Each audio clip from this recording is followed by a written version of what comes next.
طيب بسم الله الرحمن الرحيم والصلاة والسلام على أشرف المرسلين سيدنا محمد وعلى آله وصحبه أجمعين ومن اتبعهم بإحسان إلى يوم الدين وبعد أيها الإخوة والأخوات السلام عليكم ورحمة الله. Donc comme d'habitude je vous remercie pour votre présence pour ces conférences que l'on fait entre nous, Inch'Allah, spécialement pour les malentendants, avec donc le langage des signes. Donc c'est quelque chose d'important pour chacun d'entre nous et on espère Inch'Allah que ces activités continueront. Donc durant ce mois de Ramadan, on va essayer de traiter avec vous certains sujets importants. Et ces sujets-là, vous devez savoir que si jamais l'être humain ne profite pas, et le croyant spécialement ne profite pas de ces petites périodes qui sont là entre ses mains, comme spécialement cette période-ci qui est celle du mois de Ramadan, eh bien il y a des fois des bienfaits immenses qui nous échappent, sans qu'on le remarque, par moment. Et des fois il y a des petits détails auxquels on n'apporte pas beaucoup d'attention, mais en vérité ils ont un bénéfice immense auprès d'Allah subhanahu wa ta'ala. Et comme vous le savez, lorsqu'Allah subhanahu wa ta'ala nous donne un bienfait, il peut être soit un bénéfice ou un bien pour vous, ou bien des fois il peut être aussi un examen pour vous, et peut-être le jour du jugement dernier, il peut même être contre vous, c'est-à-dire témoin contre vous. Et il y a aussi des bienfaits qui soit on les emploie nous-mêmes, c'est pour nous personnellement, ou bien, et il y en a beaucoup, c'est pour, alhamdoulilah, s'entraider dans la communauté. C'est-à-dire on les reçoit, et puis on en fait profiter les autres personnes qui sont autour de nous. En partant par exemple par nos parents, nos enfants, l'époux, l'épouse, les amis, et ainsi de suite. Et aussi des fois même, par rapport au voisinage, qu'on soit musulman, non musulman. Donc il y a vraiment un tas de petites actions que l'on peut faire, et ce sont donc des bienfaits qu'Allah subhanahu wa ta'ala nous donne. Il faut savoir que chaque période, lorsqu'on entame une période bien précise, il y a des fois des actes qui ont un bénéfice encore plus multiplié auprès d'Allah subhanahu wa ta'ala, encore plus élevé. Et il faut savoir que lorsque l'on parle de ces bénéfices-là, il y a des actes où, dans les traditions prophétiques, on vous dit, vous recevez par exemple autant de hasanat. Et puis il y a d'autres actes où, subhanallah, on ne sait pas. Comme par exemple lorsque vous prenez le cas du jeûne. Lorsque vous jeûnez durant le mois de Ramadan, Allah subhanahu wa ta'ala dit qu'il a laissé spécialement la récompense pour lui. C'est lui qui donne la récompense. Et on ne sait pas combien est-ce qu'on en recevra. Mais il donne subhanahu wa ta'ala la récompense qu'il veut. Et comme vous le savez, c'est une fierté pour nous. Lorsque un acte est laissé entre les mains d'Allah subhanahu wa ta'ala pour la récompense, c'est qu'Allah, cela doit être un trésor pour nous immense. Et bien parmi les choses qui sont aussi décuplées durant notre vie, et spécialement durant aussi le mois de Ramadan, eh bien il y a ce qu'on appelle l'aumône. Le fait de donner, fi sabilillah, le fait de donner dans la voie d'Allah subhanahu wa ta'ala. Parce que lorsque nous vivons sur cette terre, eh bien nous les musulmans, on sait que on doit avoir certaines qualités de sociabilité. On doit penser aux autres. On ne peut pas être égoïste. On ne peut pas vivre comme quelqu'un qui pense qu'à lui et ne pense pas à celui qui est à côté de lui et qui soit des fois musulman ou bien non musulman comme on le rappelle assez souvent. Mais qu'est-ce qu'on a remarqué, subhanallah? Il y a des demandes qui sont faites mais que l'être humain a des fois du mal à mettre en pratique parce qu'on oublie qu'il y a l'âme. L'âme qui est dans le corps humain, qui est là, qui frétille, qui aime bien les passions, les plaisirs, la facilité, eh bien cette âme, si jamais on devait la laisser faire ce qu'elle voulait, wallah, il y a plein de choses qu'elle ne voudrait pas faire. Et il y a plein de demandes venant d'Allah subhanahu wa ta'ala qu'elle n'accepterait pas de mettre en pratique. Et c'est pour cela qu'on voit la beauté et la sagesse de certaines obligations émanant de la part d'Allah subhanahu wa ta'ala.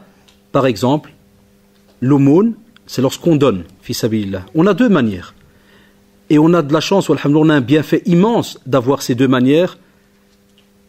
Prenez le cas lorsqu'on parle de zakat, c'est-à-dire l'aumône obligatoire. Eh bien on se dit, alhamdoulilah, qu'elle est obligatoire, parce que sinon l'être humain trouverait encore des excuses pour ne pas donner. Et puis si on arrive à un niveau encore plus élevé, on a, alhamdoulilah, sadaqa, l'aumône, qui n'est pas obligatoire, mais c'est là qu'on voit si vraiment l'âme a été travaillée. Est-ce qu'elle est capable de donner ce qu'elle aime? Et comme vous le savez, chacun d'entre nous aime les biens. Et spécialement lorsqu'on a de l'argent, par exemple, lorsqu'on a des biens, que ce soit matériel, nourriture ou autre, on aime garder cela pour soi. On aime en profiter. l'islam est là pour te dire, tu n'es pas seul sur terre. Si Allah subhanahu wa ta'ala t'a comblé de ses bienfaits, pense alors aux autres, ceux qui sont donc autour de toi. C'est pour cela, alors, par rapport à l'aumône, on vous demande, et il est absolument primordial, d'éduquer son âme. Celui qui veut vraiment comprendre son sujet aujourd'hui, celui qui veut vraiment le mettre en pratique, doit absolument éduquer donc son âme. Lui apprendre la patience, lui apprendre aussi l'endurance, lui apprendre aussi à se contrôler, et à ce moment-là, lui apprendre à partager, à accepter ceux qui sont autour de nous, accepter aussi des fois que certains ont et certains n'ont pas, et à ce moment-là, lorsque vous allez des fois vous poser la question, après avoir vraiment étudié votre âme, parce que chacun d'entre nous, subhanallah, connaît son caractère, et bien à ce moment-là, vous allez vous poser la question et vous dire, est-ce que je suis capable de donner? Est-ce que j'ai vraiment éduqué cette âme à un point où c'est moi qui lui ordonne de faire et pas elle qui m'ordonne de faire les choses? C'est ça qui est important pour chacun d'entre nous en tant que musulmans. Et c'est pour cela que dans la famille de Imran, dans la sourate Ali Imran, Allah subhanahu wa ta'ala nous dit, vous n'atteindriez la piété que si vous faites largesse de ce que vous chérissez. Donc on atteindra vraiment la piété et aussi la crainte d'Allah subhanahu wa ta'ala comme il se doit, la bonne pratique, que si jamais on donne par rapport à ce qu'on aime. Lorsque vous avez quelque chose que vous aimez et que subhanallah vous partagez avec quelqu'un, wallahi, sachez, et on l'espère auprès d'Allah subhanahu wa ta'ala, c'est un signe de piété. C'est très très important pour chacun d'entre nous. Lorsqu'on remonte au temps du prophète sallallahu alayhi wa sallam, on voit que beaucoup de femmes et d'hommes compagnons ont donné. Mais des fois on donnait sans calculer. Et certains ont essayé de voir tout d'abord quel était, entre guillemets, ce deal qu'il y avait par rapport à ce qu'ils allaient donner. Qu'est-ce qu'on allait leur donner de retour ou en retour? Et le prophète sallallahu alayhi wa sallam, combien de fois il ne demandait pas à certains, qui veut un jardin dans le paradis? Qui veut un palais dans le paradis? Qui veut ceci? Qui veut cela par rapport au paradis? Ou bien des fois même il leur faisait des demandes par rapport à leur vie sur terre. Qui veut vivre sur terre vraiment avec largesse? Qui veut qu'Allah subhanahu wa ta'ala lui augmente ses biens? Qui veut... Donc il y avait vraiment un tas de demandes et qui faisait que subhanallah, ceux qui avaient vraiment éduqué leur âme et savaient pour quelles raisons ils étaient sur terre et où est-ce qu'ils devaient normalement aller une fois qu'ils auraient quitté cette terre, eh bien wallahi, ils faisaient alors un commerce incroyable. Ils achetaient l'au-delà pour se retrouver, walhamdulillah, le jour du jugement dernier, le jour où il est trop tard pour donner. Parce qu'une fois que c'est le jour du jugement dernier, il est trop tard. Et à ce moment-là, on vous dit que ces gens-là avaient bien compris qu'est-ce qu'il était important donc de faire. Et ils donnaient au fur et à mesure, jusqu'à ce que l'heure arrivait. Et lorsque l'heure arrivait, alors ils savaient à ce moment-là que, et ils espéraient qu'Allah subhanahu wa ta'ala ait agréé d'eux et accepté d'eux tout ce qu'ils avaient donc donné dans la voie d'Allah subhanahu wa ta'ala. Prenez par exemple le cas de Abu Bakr radiallahu anhu. Abu Bakr radiallahu anhu était connu lorsque par exemple il y avait une demande spécifique de la part du prophète sallallahu alayhi wa sallam, eh bien sachez que wallahi il était le premier à venir et à donner directement ce qu'il allait, ce qu'il avait en main, ce qu'il avait dans sa poche, ce qu'il avait chez lui à la maison, à un point où par exemple lorsqu'on prend le cas de Omar ibn al-Khattab radiallahu anhu, eh bien il y avait comme entre guillemets un genre de petit jeu entre eux, qui va donner le plus, à un point où Omar radiallahu anhu dit en résumé, dans une tradition, il dit à chaque fois que je venais et que je pensais que j'avais donné autant et que je pensais que j'avais peut-être entre guillemets dépassé Abu Bakr radiallahu anhu, eh bien je trouvais qu'Abu Bakr radiallahu anhu avait donné encore plus ou avait donné tout ce qu'il avait.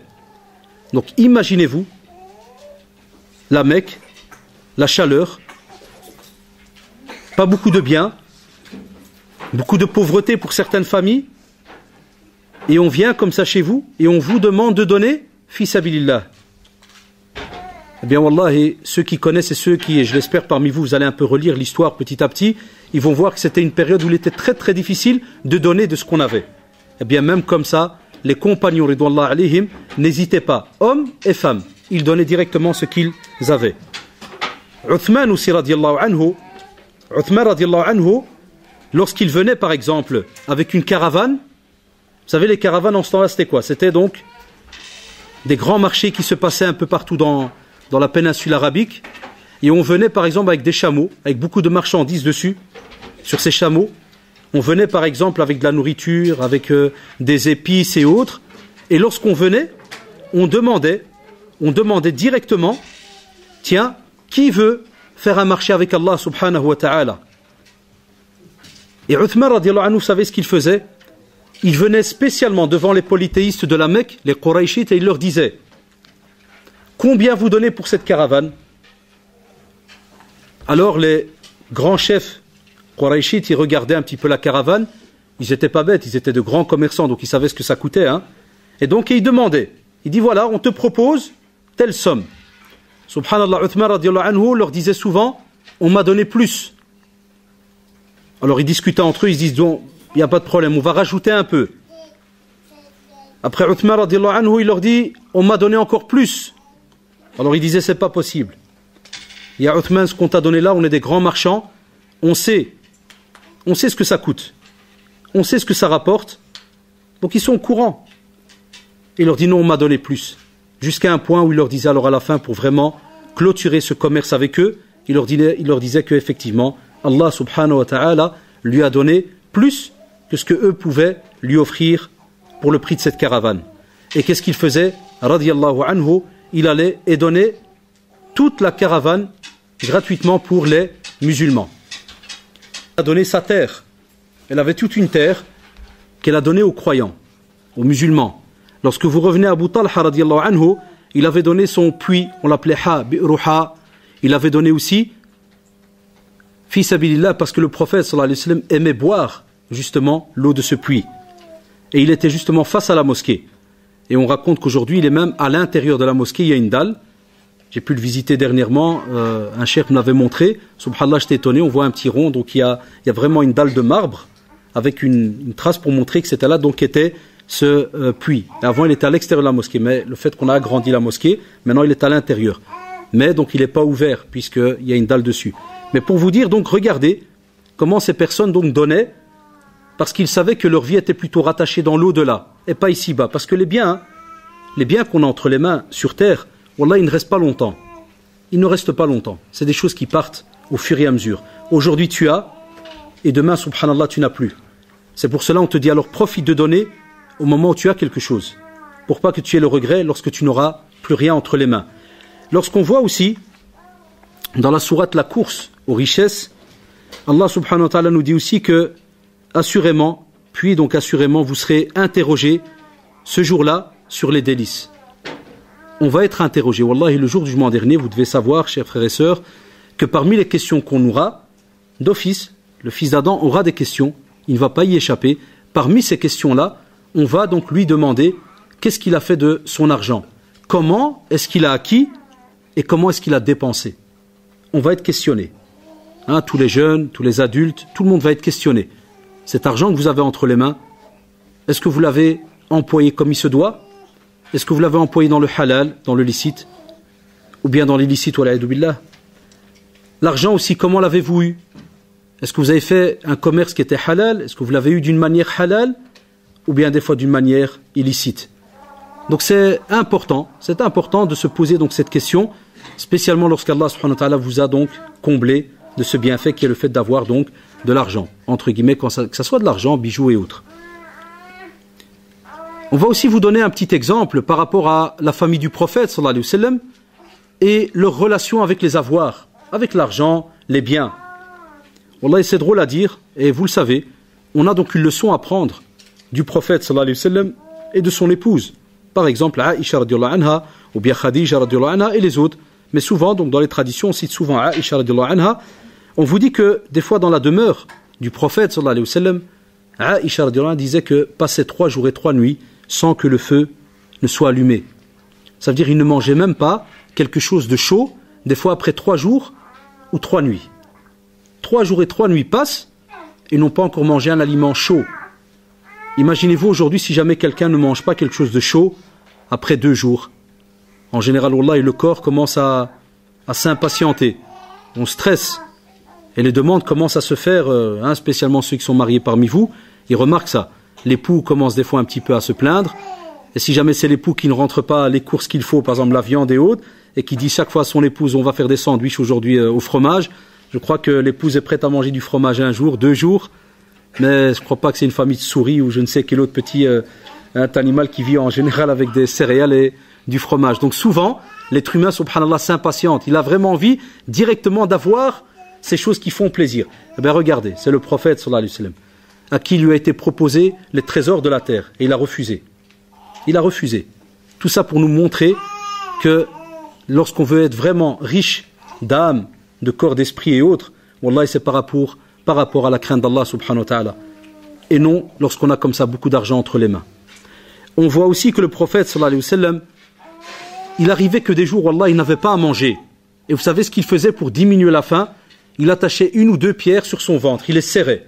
Il prenait une pierre, il l'attachait à son ventre, donc il prenait une corde ou autre, et l'attachait à son ventre pour compresser l'estomac et faire croire à l'estomac que, machallah, il est plein.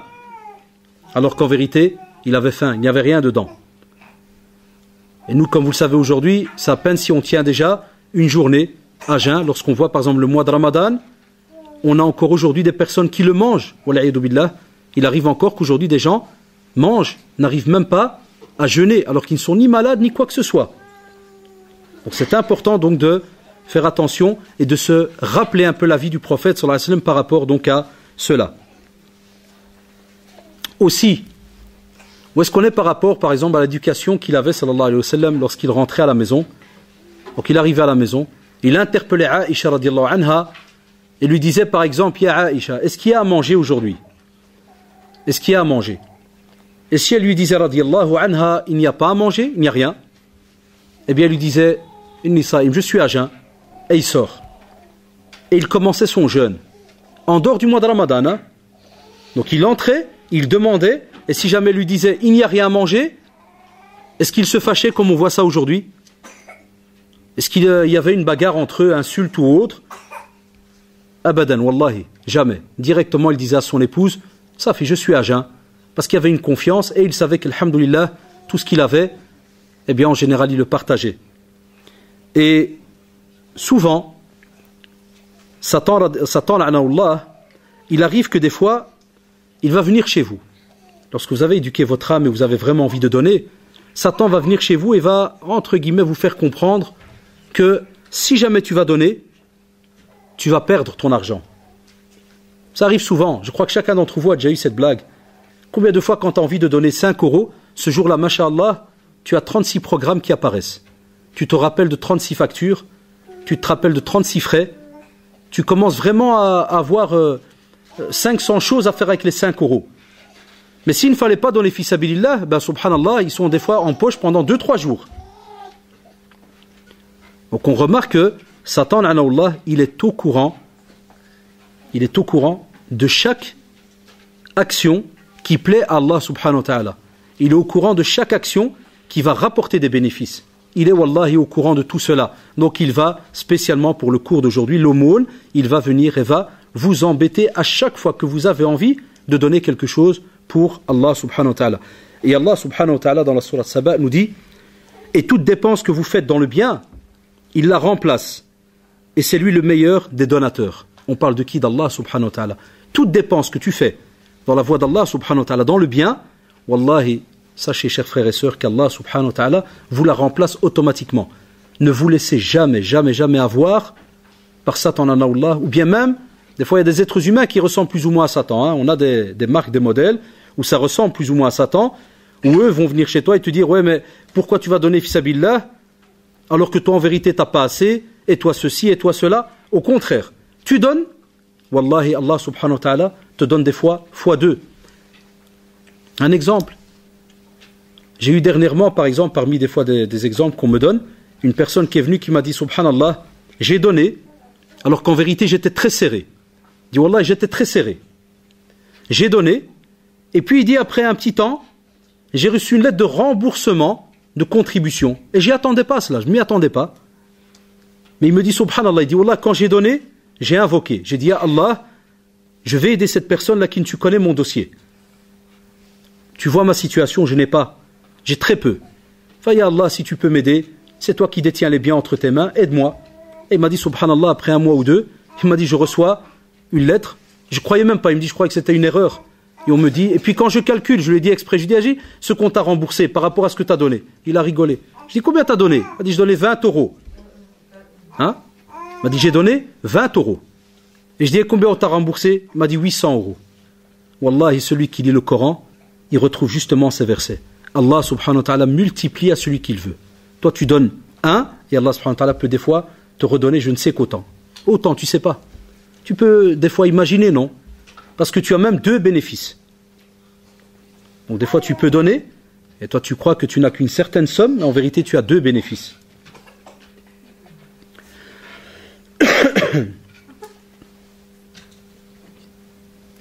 Et revenez aussi vers la tradition du prophète, sallallahu alayhi wa sallam, donc qui se retrouve rapporté par le Bukhari et Muslim, où le prophète sallallahu alayhi wa sallam dit, donc chaque jour où le musulman se lève, deux anges descendent. Et l'un d'entre eux dit, ô mon Seigneur, donne à celui qui dépense une compensation. Donc donne à celui qui dépense une compensation. Et l'autre ange, et à l'autre ange donc de dire, ô mon Seigneur, donne à celui qui est avare la perte. C'est catastrophique en vérité comme tradition pour celui qui n'a pas compris. Cela veut dire quoi? Ça veut dire qu'on a un bienfait immense. Même les anges viennent chez nous et demandent à Allah subhanahu wa ta'ala de donner encore plus à celui qui dépense. Mais, et ça nous fait peur et ça nous fait mal au cœur par rapport à celui qui est avare, parce que là, alors à ce moment-là, les anges demandent à Allah subhanahu wa ta'ala qui lui donne la perte. Et effectivement, combien de fois est-ce qu'il n'arrive pas que certaines personnes ont de l'argent, cachent tout cela, ne veulent pas donner, et puis subhanallah, on ne sait pas vraiment la réalité, mais on entend qu'un tel a perdu par exemple tout ce qu'il avait comme avoir. Et quand tu lui demandes le comment et autres, des fois il ne sait même pas, il te dit subhanallah je ne sais pas. Ou bien des fois il y en a qui oublient même où est passé leur argent. Et quand des fois tu te renseignes, tu discutes avec eux et autres, tu remarques effectivement la personne regrette et t'avoue qu'il était quelqu'un qui n'était pas de ceux qui donnaient. Donc ça c'est important donc d'avoir donc cela à l'esprit. Aussi vous devez savoir que lorsque vous donnez l'aumône, eh bien c'est pour avoir une intention très très belle, qui est laquelle? Qui est donc de se rapprocher d'Allah subhanahu wa ta'ala en premier lieu. D'abord gardez toujours cette première intention en tête, c'est toujours se rapprocher d'Allah subhanahu wa ta'ala en premier lieu. Les êtres humains viennent en second lieu. Donc d'abord se rapprocher d'Allah subhanahu wa ta'ala. Pourquoi? Celui qui apprend cela, eh bien, il ne va pas apprendre durant sa vie à chaque fois attendre que les gens lui disent merci ou qu'il vient lui demander, parce que des fois ça peut être rabaissant.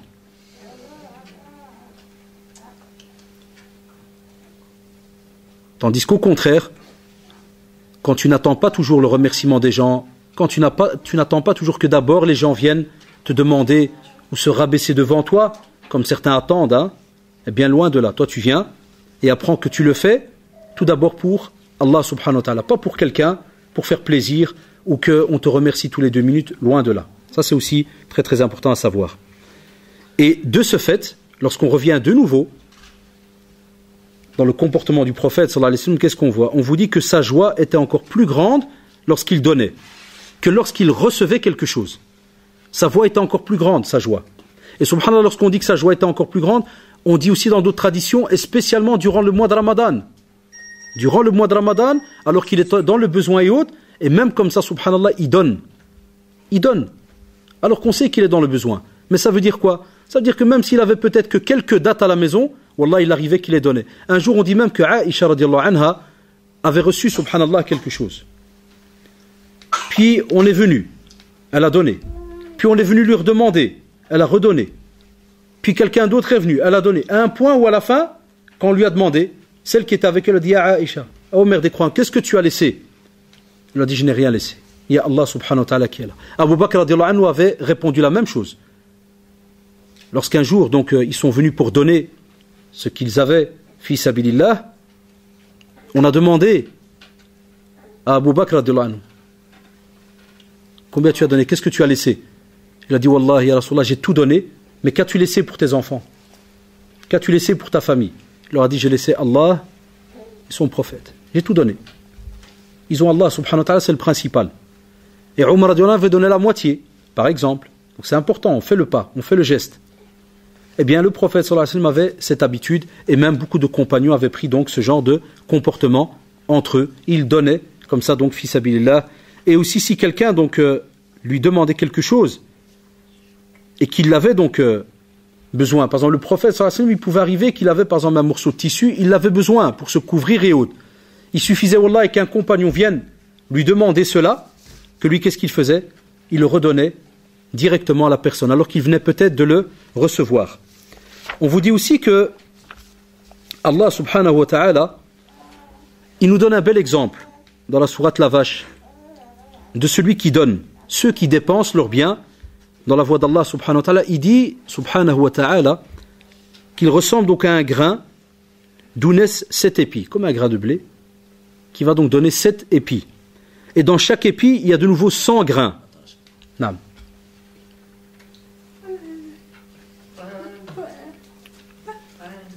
Voilà, donc les épis de blé. Et l'exemple qui est donné par rapport à cette multiplication, eh bien on vous dit que Allah subhanahu wa ta'ala, il multiplie donc la récompense à qui il veut. Et sa grâce donc est immense. Sa grâce, subhanahu wa ta'ala, est immense. Donc ça c'est un exemple, subhanallah, pour vous dire que lorsque vous donnez, ne pensez pas que tu as donné 1 euro, donc c'est calculé 1 euro. Ce 1 euro, le jour du mois dernier, tu peux peut-être trouver 1 million de hasanat.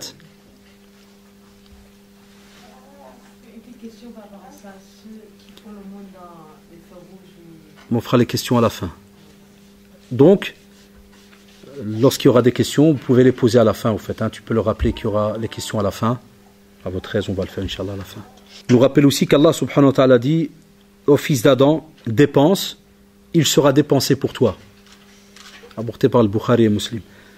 C'est-à-dire que Allah, subhanahu wa ta'ala, imaginez-vous, c'est Allah, subhanahu wa ta'ala, qui t'interpelle, ô fils d'Adam. Et il te dit, dépense. Et puis, subhanallah, il te donne sa parole. Et qu'est-ce qu'il te dit? Il sera dépensé pour toi. Wallahi, dans la pratique, on le voit. Si tu as été quelqu'un qui était habitué à aider les autres, le jour où, subhanallah, tu es dans le besoin, ne t'en fais pas. Allah, subhanahu wa ta'ala, ne va jamais te laisser tomber. Jamais. Tes biens, tu les auras jour après jour, jusqu'à ce que ta fin soit là. Mais ou sinon, tant que tu es sur terre, wallahi, tes biens te viendront au fur et à mesure.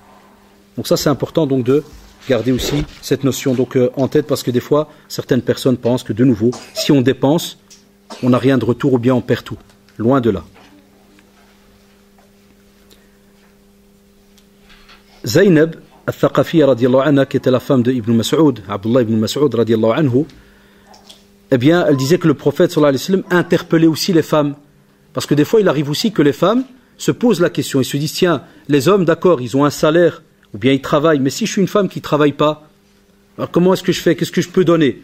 Eh bien, par exemple, le prophète sallallahu alayhi wa sallam les a interpellés et a dit, oh les femmes, donnez l'aumône, ne fût-ce que vos bijoux. Donnez l'aumône, ne fût-ce que vos bijoux. Par exemple, la femme, elle a des bijoux. Après quelques années, elle se dit, tiens, je vais prendre une des bagues, et je vais la donner fi sabilillah, par exemple dans une mosquée qui se construit, ou bien pour aider une famille qui est dans le besoin. Mais il arrive que, subhanallah, par rapport à tous les bijoux qu'on a, après quelques années, vous savez, les femmes savent ça, après quelques années de mariage, ben, on n'a plus seulement qu'une petite bague, loin de là, on a toute une petite collection de petits bijoux. Eh bien, l'être humain, des fois, s'oublie, et on remplit, jusqu'à un point où, subhanallah, on se pose même des fois la question, est-ce qu'on va tout mettre? Est-ce qu'on va tout mettre? Il y a des femmes qui ont des fois jusqu'à 20 bagues, et on n'a que 10 doigts. Est-ce qu'on va les rajouter aux doigts de pied?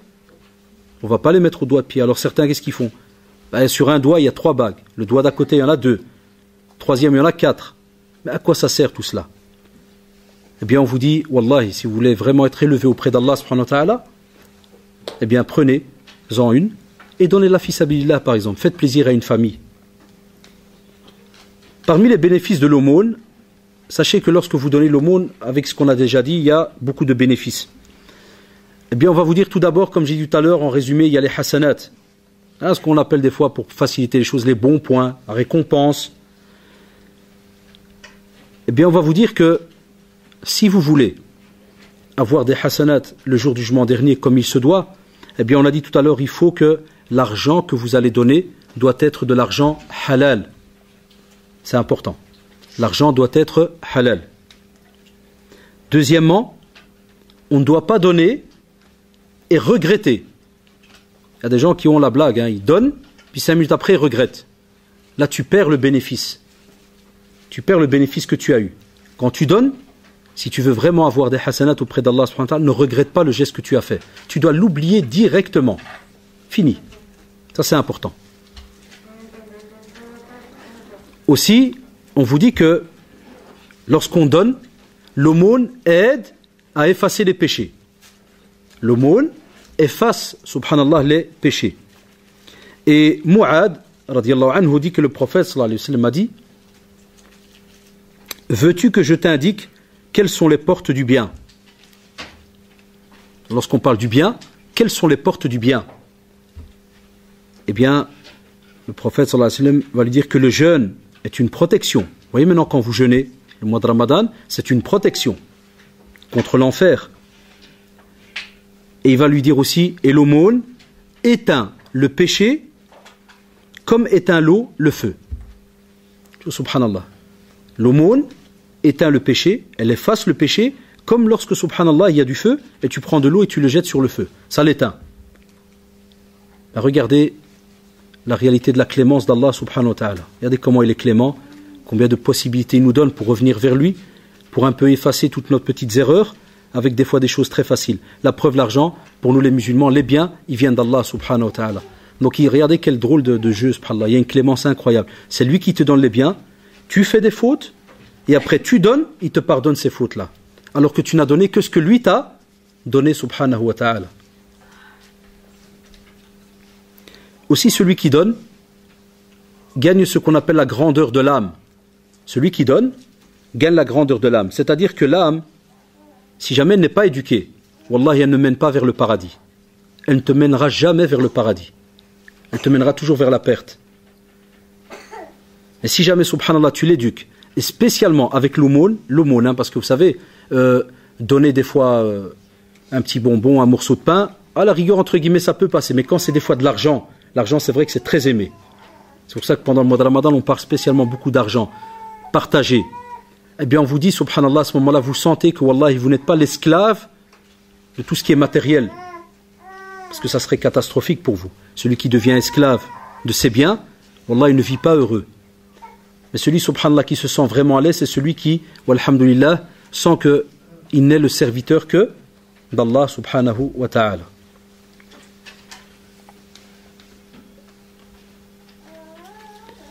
Les savants disent aussi que celui, subhanallah, qui est habitué à donner est quelqu'un qui est habitué à se contrôler. Parce qu'ils ont remarqué que celui qui ne donne rien, son caractère automatiquement commence à changer. Il devient égoïste, il devient avare, il commence à avoir peur des autres. La preuve, dès qu'il voit quelqu'un arriver vers lui, il se dit « Ah, celui-là va me demander sûrement de l'argent ou autre. » Et puis, subhanallah, et c'est ce qui est grave, ceux d'en face commencent alors à le détester. Ceux d'en face commencent à le détester, parce qu'ils voient de son visage qu'il n'est pas quelqu'un d'accueillant. Alors que lui, en vérité, sa crainte, c'est quoi? C'est que tu viennes et tu lui demandes quelque chose. Ça, j'espère qu'on ne soit pas donc de ce genre de personnes-là. C'est pour ça que le prophète, sallallahu alayhi wa sallam, a mis en garde. Il y a une tradition très très grave qui nous dit « aura perdu l'adorateur du dinar, apporté par le Bukhari. » C'est-à-dire celui qui adore l'argent, wallah, il l'aura perdu sur terre et dans l'au-delà. Et vous le savez qu'il y a des gens qui meurent pour l'argent. Il y a des gens qui se battent dans les familles. Regardez les problèmes d'héritage, regardez les problèmes des fois de commerce qu'il y a entre frères et autres. L'argent est un des problèmes et un des plus grands fléaux qu'on a ces derniers temps par rapport à la fraternité. C'est ce qui casse vraiment des fois les liens familiaux et ainsi de suite.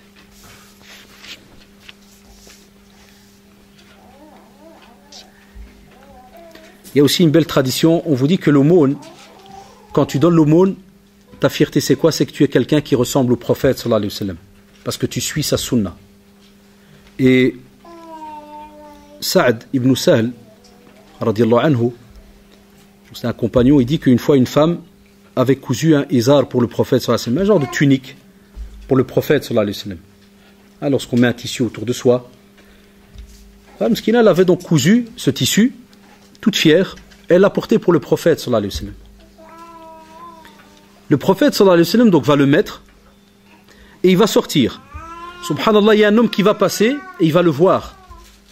Il va venir alors chez le prophète sallallahu alayhi wa sallam et il va demander au prophète sallallahu alayhi wa sallam de lui donner ce izar, ce tissu. Regardez, le tissu il est nouveau. Il vient à peine de le mettre. Et la personne va venir chez le prophète sallallahu alayhi wa sallam et va lui dire, Ya Rasulallah, donne-moi ton izar. Pas prêter, hein, donner. Les compagnons qui étaient là, ils vont un peu se fâcher. Et ils vont lui dire, Subhanallah, tu sais bien que si jamais tu demandes au prophète sallallahu alayhi wa sallam, il va te donner. Parce que le prophète sallallahu alayhi wa sallam, quand on lui demandait, jamais il refusait. C'est comme pour lui dire, tu vas le mettre mal à l'aise, il va te donner. Après, subhanallah, donc ce compagnon va quand même insister, il va prendre ce izar et on va lui demander pourquoi tu l'as pris. Il va lui dire, Wallahi, c'est pour l'avoir comme linceul à ma mort. Vous savez, lorsqu'on meurt, le corps humain doit être donc, hein, on nous entoure de morceaux de tissu, on est recouvert de morceaux de tissu. Et donc à ce moment-là, Sahl radiallahu anhu dit, eh bien wallahi, quand il est mort, son linceul fut le izar du prophète sallallahu alayhi wa sallam.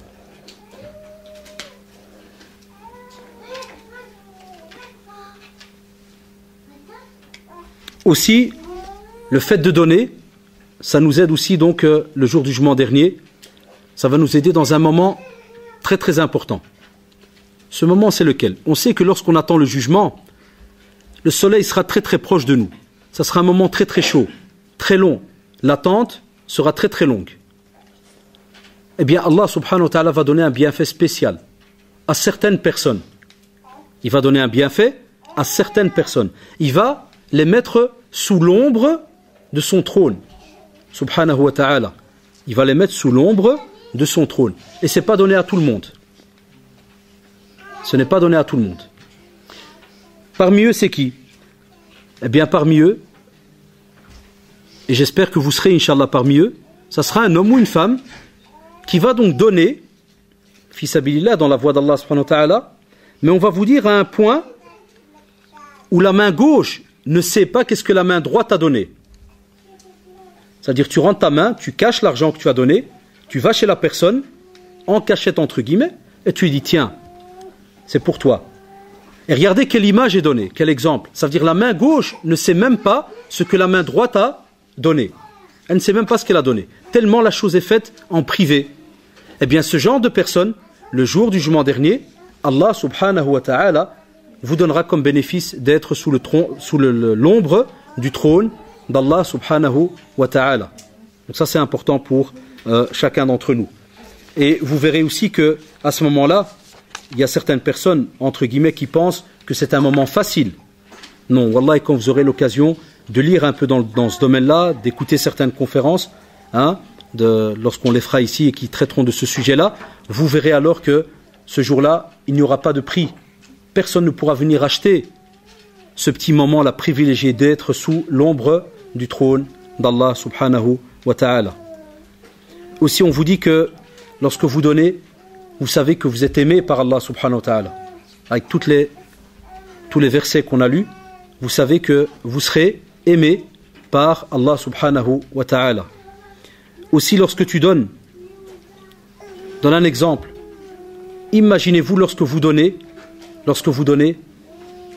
le jour de l'Eid, l'aumône, à une famille pauvre. Eux, ils n'ont pas l'occasion de fêter. Ils n'ont pas l'occasion d'acheter des beaux habits et autres. Et toi, subhanallah, Allah subhanahu wa ta'ala t'a donné donc la facilité de pouvoir avoir des biens. Qu'est-ce qui se passe à ce moment-là? Wallahi, quand tu vois ces personnes sourire, ou bien des fois des larmes de joie lorsque tu as donné pour ces pauvres-là, eh bien sache que wallahi, toi-même tu ressens, subhanallah, une joie incroyable et intense par rapport à cela. C'est important. On vous dit aussi que Allah subhanahu wa ta'ala purifie donc l'ego, purifie l'âme. L'âme est purifiée. au fur et à mesure qu'on donne. Et il nous dit que celui, par exemple, qui donne, en général, il protège son âme contre l'avarice. Donc le fait de donner protège donc votre âme vis-à-vis donc de l'avarice. Et c'est un mal très grave lorsqu'il touche la personne. C'est un mal très grave, catastrophique même.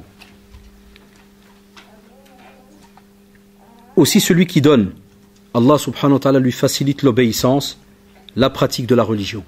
C'est très drôle aussi. On est étonné que certains n'arrivent pas à pratiquer comme il faut. Ben, des fois on leur donne des drôles de conseils. On leur dit, est-ce que vous donnez fi sabilillah? Alors ils sont étonnés, ils disent, quel est le rapport? Qu'est-ce que ça a à voir? Eh bien, Allah subhanahu wa ta'ala dit, celui qui donne et craint Allah subhanahu wa ta'ala et déclare véridique la plus belle récompense, c'est-à-dire celui qui donne, eh bien qu'est-ce qu'il a comme bénéfice? Eh bien nous lui faciliterons la voie au plus grand bonheur, dans Surat Al-Layl, la nuit. Donc celui qui donne, en résumé par rapport au verset, celui qui donne, qu'est-ce que Allah subhanahu wa ta'ala lui donne comme bénéfice? Il lui facilite la voie au plus grand bonheur. Il vit heureux sur terre. Aussi, on vous rappelle que le temps passe très vite. Et c'est pour cela que Abdullah ibn Shakhir dit, radiallahu anhu, que le prophète sallallahu alayhi wa sallam a dit, n'auras-tu, fils d'Adam, dans ce que tu as consommé, et qui n'en reste plus rien, et ce que tu t'es donc vêtu, et qui s'usera, et ce que donc tu as donné en aumône, et qui restera. C'est incroyable, 3 actions. La première, comme on l'a dit, donc ce que tu as consommé. Ce que tu as consommé, des fois manger, boire et autres, est-ce qu'il en reste quelque chose? Non, ça part. Les habits, est-ce qu'ils vont rester comme ça une centaine d'années? Non, ça part. Lakin, subhanallah, l'aumône, elle reste. Allah subhanahu wa ta'ala, par le biais du prophète sallallahu alayhi wa sallam, te dit que parmi les choses qui restent, l'aumône, elle reste inscrite jusqu'au jour du jugement dernier. Dernier conseil avant donc de clôturer notre rencontre, on vous dit que Allah subhanahu wa ta'ala vous demande de ne pas annuler votre aumône par ce qu'on appelle l'ostentation, l'orgueil. Ce n'est pas bien. Il y a des gens, par exemple, quand ils donnent, ils veulent montrer à tout le monde qu'ils donnent. Alors il vient écrit devant tout le monde, « Hé toi, viens, je vais te donner une aumône. » Ça c'est haram en islam. On ne peut pas, c'est illicite. On ne peut pas. Il ne faut pas mettre mal à l'aise quelqu'un. Loin de là. Tu vas chez la personne. Alors que des fois Satan il peut te faire comprendre que c'est lui qui est dans le besoin. Non, regardez la beauté du geste.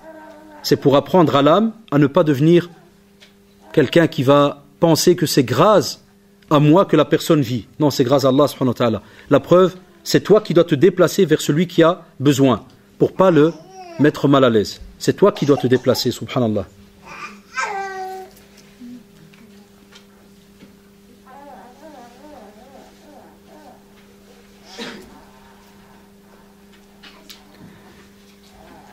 Aussi, faites attention. Il y a des personnes qui invoquent Allah subhanahu wa ta'ala pour avoir des biens. Il y a des personnes qui invoquent. Ya Rabbi, Ya Allah, donne-moi des biens pour que je donne fi sabilillah. Ça arrive des fois, certains d'entre nous, il arrive des moments où on fait cette invocation. On vous dit, faites attention. Quand vous invoquez Allah subhanahu wa ta'ala pour avoir des biens, il faut alors à ce moment-là faire un acte très très important, qui est que le jour où vous remarquez que les biens commencent à augmenter chez vous, eh bien continuez alors à faire encore plus de travail sur votre âme. Parce que la maladie qu'on a citée tout à l'heure, l'avarice, eh bien c'est là qu'elle réapparaît de nouveau. Et Satan alors te fait comprendre, mais tu as fait, tu as donné, tu as travaillé. Et on a même, au temps du prophète, sallallahu alayhi wa sallam, des gens qui ont tout perdu devant Allah subhanahu wa ta'ala à cause de l'orgueil qu'ils ont eu une fois qu'ils ont été comblés par Allah subhanahu wa ta'ala. Une fois qu'ils ont été comblés, à ce moment-là, l'orgueil est apparu. Et on oublie que c'est nous-mêmes qui avons demandé à Allah subhanahu wa ta'ala de nous combler de biens. Et il a répondu subhanahu wa ta'ala. Et même comme ça, subhanallah, la personne alors change complètement de comportement. Aussi, on te dit, ne regrette jamais ne regrette jamais une aumône que tu as fait. Quand tu fais une aumône, il ne faut jamais la regretter. Pourquoi? Bien, des fois, il y a des personnes, par exemple, s'il vient et il donne quelques euros, si le lendemain, par exemple, l'époux ou bien l'épouse dit « Ah, on doit acheter des assiettes », c'est un exemple simple qui me vient comme ça, on doit acheter des assiettes, ou bien on doit acheter une armoire ou autre, la personne, subhanallah, va directement revenir vers l'aumône qu'il a donné et commencer à faire des remarques. Si j'avais su, je n'aurais pas donné, et s'il fallait, j'aurais fait ceci, j'aurais fait cela. Non, ce n'est pas bien. Chaque action que vous faites, elle se clôture. Point. T'as donné, fi sabilillah, eh bien, l'armoire, c'est un autre dossier. On le voit par après. Et on invoque Allah subhanahu wa ta'ala d'avoir les biens qu'il faudra à ce moment-là. C'est important.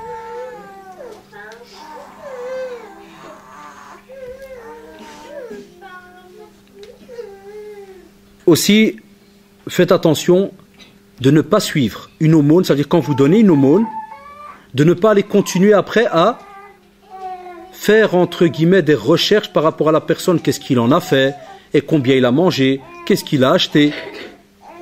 Non, si la personne vous dit qu'elle est dans le besoin et que vous lui avez donné, ça s'arrête là. Stop. Une fois que vous donnez, ça s'arrête là. Vous ne pouvez pas commencer alors à contrôler et à suivre ou à espionner cette personne. Pourquoi? Parce que peut-être que cette personne, pendant cette semaine-là justement, elle était dans le besoin. Et après cette semaine, par exemple la deuxième semaine, alhamdoulilah, elle a eu une entrée d'argent. Donc si vous lui avez donné de l'argent la première semaine, et que vous la rencontrez la deuxième semaine avec de l'argent, il ne faut pas vous dire « Ah, subhanallah, je lui ai donné de l'argent l'autre jour et maintenant regardez combien il a d'argent. » Non. Il se peut qu'un pauvre, aujourd'hui il ne l'a pas, et puis subhanallah un jour, il tombe sur de l'argent. Est-ce que vous allez faire des remarques à chaque personne à qui vous avez donné de l'argent? Non. Si vous voulez être quelqu'un de très élevé auprès d'Allah subhanahu wa ta'ala, ne recalculez jamais ce que vous avez donné aux autres. C'est pas bien.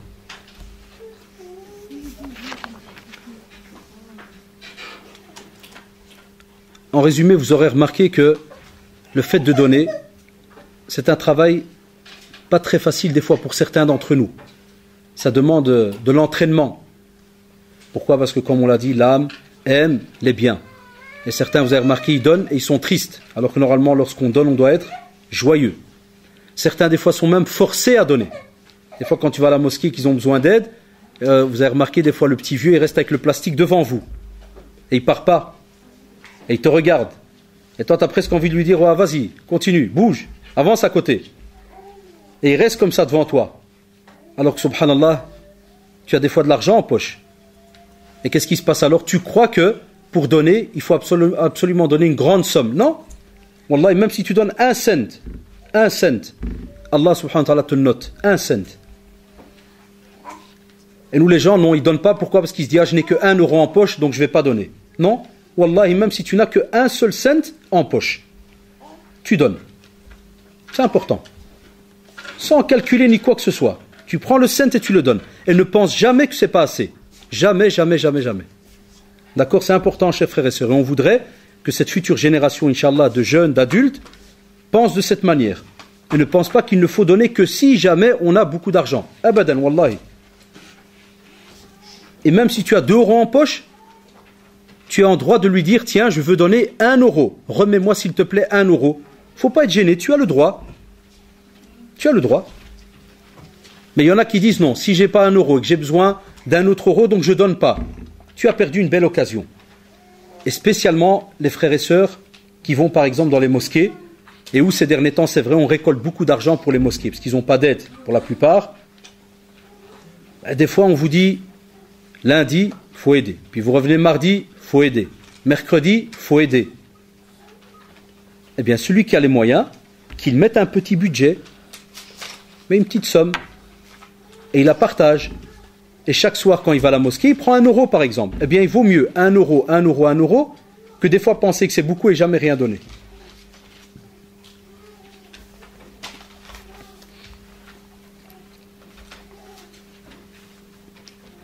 Donc ça, c'est important.